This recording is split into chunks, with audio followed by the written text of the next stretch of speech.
So this is fantastic. I've actually remembered to do another video, which I'm very pleased about. Anyway, today I want to talk about don't ban the burqa. Interesting, hot topic, being in the news a lot. Especially France have reopened their debate as to whether they should ban it after a bunch of people dressed in burqas robbed a bank. So that whole debate's going on. But I think certainly in the UK, I don't know what it's like around the rest of the world, we're very much don't ban the burqa. A lot of the major organisations have come out and said this, including all the atheist and humanist organisations, and it's something I wholeheartedly agree with. Because I really don't think you can tell people what to wear. I really shouldn't say cos as well, but that's a whole different video. I mean, have you seen what the kids wear today? Like all the goths and the chabs and the moshes and the stuff that I'm far too old to get these days at the ripe old age of 23. They're all like wearing weird headwear and scarves over their faces and these hooded sweatshirts that are always causing problems. And I would just be amazingly hypocritical to say, well, can't wear the burqa, but you can dress like a weirdo. I'm allowed to say that, being a practicing goth and everything. I just want to make that clear. I am wearing a white t-shirt.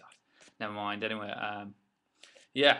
So you can't tell people what to wear because that would just void the entire point of having a democracy. And if we're going to tell people what to wear, it's the same thing as having an Islamic State. If you're saying, well, you must wear the burqa or you must not wear the burqa. So I'm very much behind not banning it.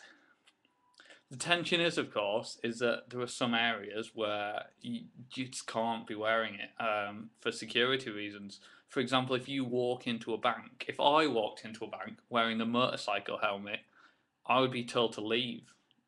I mean, you simply can't. It's the same on forecourts because you can avoid the CCTV and you can avoid getting, you can commit crimes and avoid getting prosecuted. And this happens all the time. It was just last year there was a major news story about someone getting away. I think was it one of the terrorists. I'm not going to quote this because this could have come from the Daily Mail. So be aware when I tell this story. But one of the terrorists got away by dressing up as a woman in a burqa. Um, and this isn't something specifically against the burqa, but what it is a case of religious privilege. In that, if I, as a non-Muslim, walk into a bank or a forecourt or a court of law or anything, disguising my face so that they can't see it, they can't identify me, they can't see me on CCTV, I will not be allowed in there.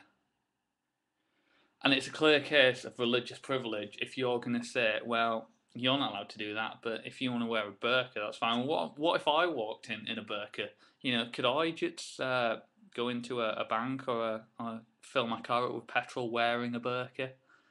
Well, I probably could, but that's a whole different debate. So what the whole burqa situation is about is that it has to be equal treatment. Either we all start letting people hiding their clothes with hats and glasses and motorcycle helmets or whatever, or nobody is allowed in. Because otherwise, it's just discrimination against non believers, and that is definitely unfair.